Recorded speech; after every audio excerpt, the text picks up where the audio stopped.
안녕하세요. 투머치팍입니다.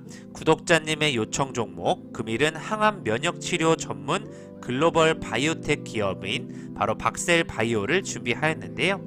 NK세포 치료제 시장의 성장과 함께 회사의 영향력이 커질 것으로 예측이 되고 있습니다. 반려견 항암 면역 치료제 분야로 또 박스 루킨으로 기대감이 시장에 커졌었는데요. 최근의 흐름을 살펴보시면서 투자해볼 만한 포인트가 있는지 점검해보시면 좋을 것 같습니다. 안녕하세요. 마음 많은 가치 투자를 꿈꾸는 투머치팍입니다. 먼저 영상을 보시기 전에 좋아요와 구독을 꼭 부탁드릴게요. 감사합니다. 박셀바이오는 1월 26일 기준으로 34,050원을 기록하고 있고요.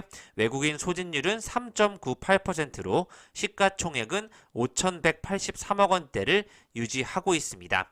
최근에 K바이오 기업들이 모든 암세포를 잡기 위한 NK 치료제 쪽에서 개발하는 부분에 가속 페달을 밟고 있다는 뉴스들이 더해지고 있고요.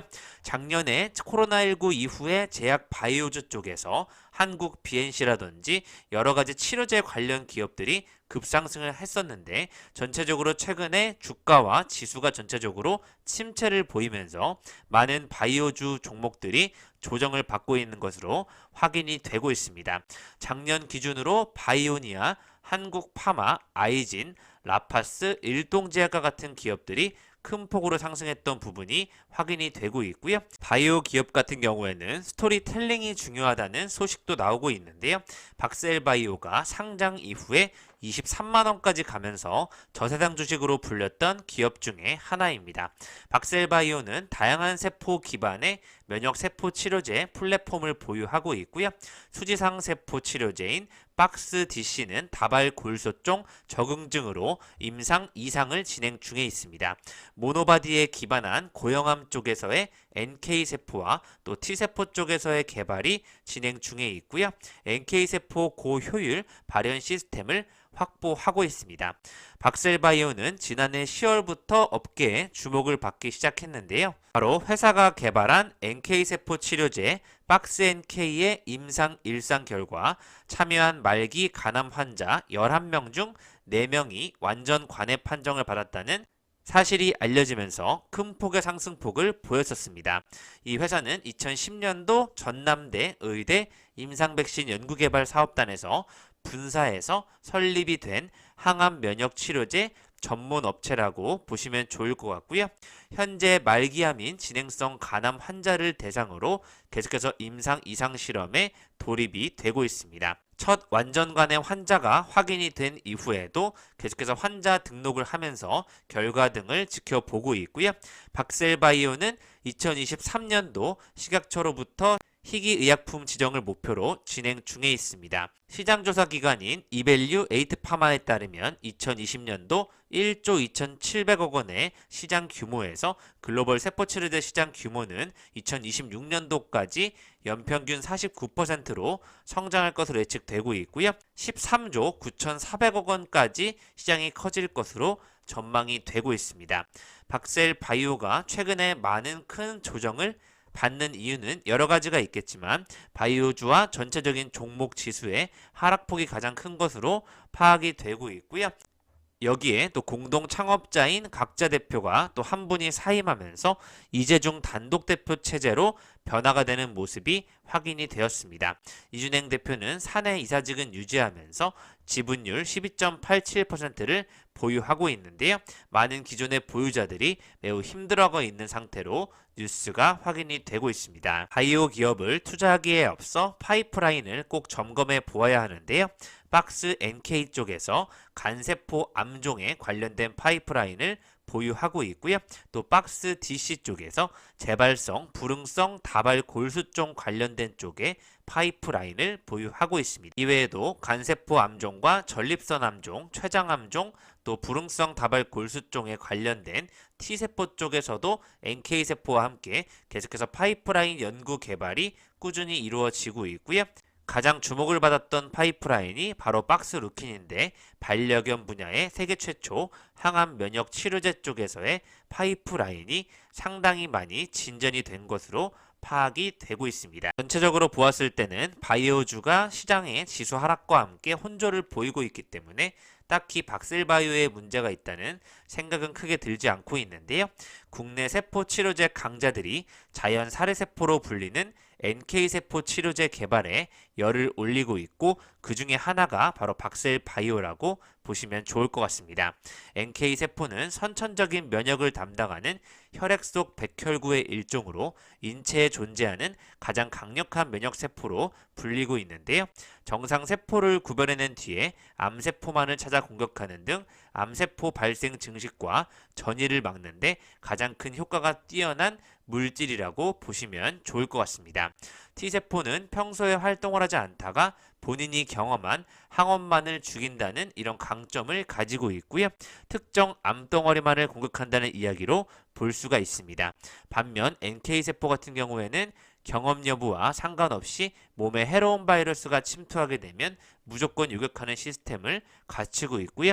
모든 암세포를 공격 대상으로 삼는 구조를 가지고 있습니다. 현재 대부분 면역세포 치료제는 자신의 세포를 분리해 이용하는 개인 맞춤형이라는 한계를 가지고 있는데요.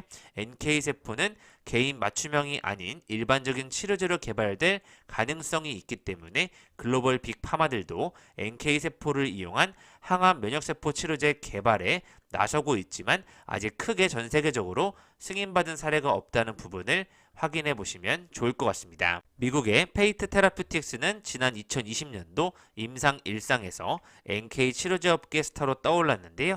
비세포 림프종 환자 4명을 대상으로 한 임상시험에서 2명이 완전 관해를 보이고 1명이 부분 관해를 보이면서 객관적 반응률이 75%에 이르며 좋은 결과를 보여주기도 하였습니다. 박셀바이오는 IPO 시절부터 항암 면역 전반을 아우르는 파이프라인을 보유하고 있다는 부분에 시장에 큰 주목을 받고 있고요. 이미 임상 2상까지 단계를 거치고 있는 파이프라인이 있기 때문에 이 부분에 대한 안정성 평가가 진행되고 있다는 부분에 가치를 부여받았던 것으로 파악이 되고 있습니다. 특히 박스 NK는 2022년도 초까지 임상 2상 계속해서 단계에 진입할 것으로 전망이 되었었고요.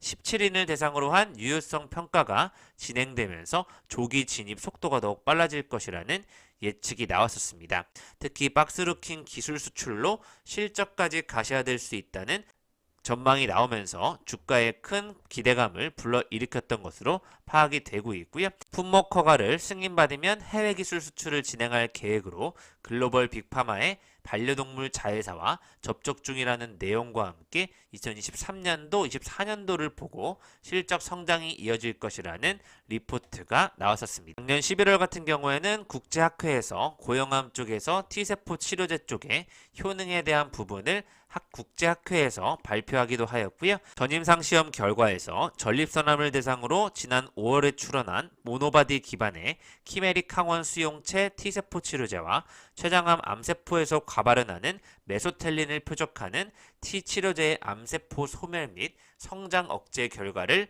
발표하기도 하였습니다. 고형암에서는 다수의 항원을 동시에 표적해야 근절이 가능할 것으로 예측되기 때문에 아직은 한계점을 극복해야 될 부분이 남았다는 결과도 나오고 있는데요. 박셀바이오의 시험관 시험과 소동물 시험 등의 전임상을 통해서 기존의 치료제보다 높은 치료 효능을 가진 차세대 항암 면역 치료제의 개발 가능성을 확인했다는 부분에서는 인정을 받고 있습니다. 신속하게 임상 단계에 진입할 수 있도록 최선을 다하겠다는 입장을 밝히고 있습니다. 이러한 과정에서 지난해 10월 박셀바이오는 초기 리포트가 나온 이후 저점 대비 30배 이상 상승하기도 하였었는데요.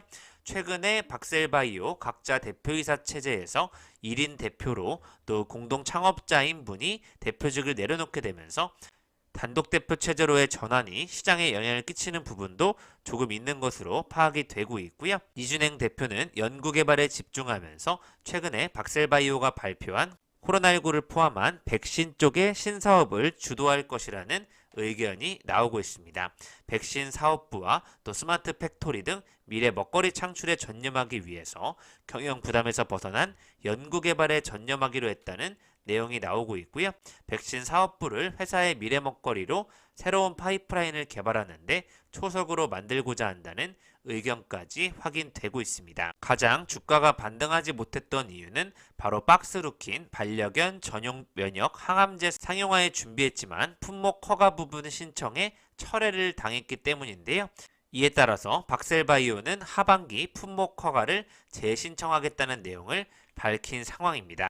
박스루킨 임상 연구를 위한 태스크포스 팀을 꾸려서 통계 전문가 등과 임상 논의를 시작하면서 올해 1월 중순부터 연구에 돌입할 예정으로 내용이 밝혀지고 있고요. 임상을 추가적으로 진행하면서 다시 한번 품목 허가를 재신청할 수 있을 것으로 예측이 되고 있습니다.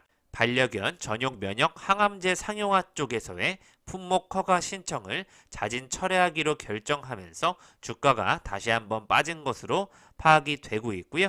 검역본부에 품목 허가 서류를 제출했지만 이 부분에 보완 서류 요청 지적을 받으면서 결국 품목 허가를 통과하지 못했던 부분이 시장에 큰 영향을 끼친 것으로 파악이 되고 있습니다.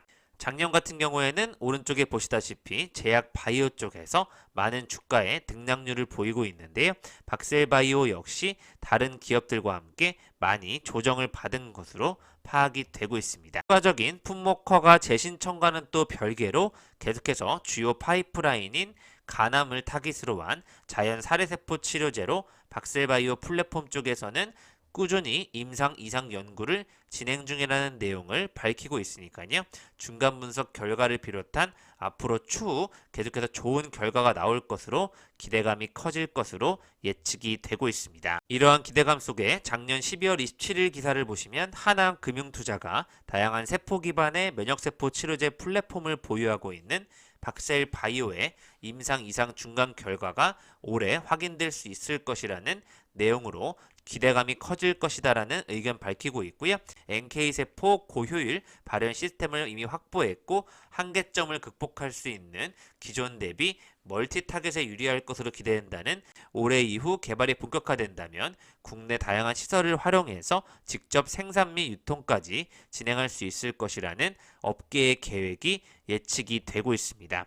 간암 대상 임상 1상에서도 이미 좋은 결과가 확인이 되었고 이상이 진행되고 있는 만큼 이 부분에 대한 완전 관해 이후에 지속적인 연구도 기대감이 커져 가고 있습니다. 현재 T세포 치료제 쪽에서는 앱클론과 같은 다양한 다른 기업들도 관련 연구를 진행하고 있는데요. 박셀바이오의 실적을 보시면 3년간 영업이익과 당기 순이익이 40억 원대를 기록하면서 특별히 아직 매출이 나오지 못한 전형적인 바이오 기업 형태를 보여주고 있습니다. 앞서 말씀드린 품목 허가 재신청건이 해결이 잘 돼야 될 것으로 파악이 되고 있고요. 상장 1년 반 만에 세 번째로 CEO가 변경되었다는 부분이 조금 주가를 지치게 하지 않았나 판단이 되고 있습니다.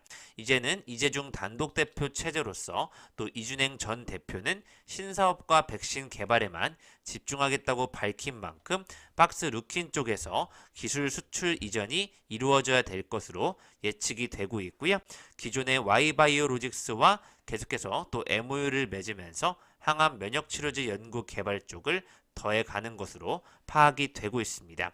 T세포 치료제 시장 규모도 2030년도 20조 원 이상까지 20배 이상 성장할 것이라는 전망이 되고 있기 때문에 박셀바이오의 좋은 임상 결과를 기대해 보겠습니다. 보시다시피 셀리버리라든지 셀트리온과 같이 어느 정도 비중이 있는 바이오 기업들도 최근에 흘러내리는 모습을 보여주고 있는데요.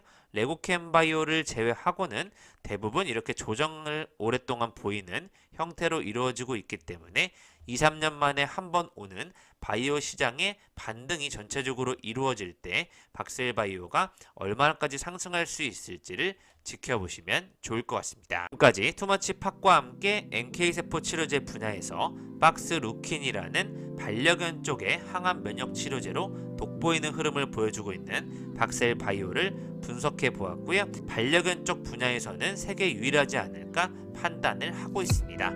박셀바이오의 빠른 성장과 좋은 임상 결과를 기대해 보도록 하겠습니다. 많은 시간이 걸릴 것으로 예측이 되고 있고요. 2023년도, 24년도쯤에 다시 한번 투자를 이어갈 수 있을지 판단을 해보시면 좋을 것 같습니다. 이상 지금까지 마음 많은 가치 투자를 꿈꾸는 투마치 파기였고요. 영상이 마음에 드셨으면 좋아요, 구독을 부탁드리겠습니다. 감사합니다.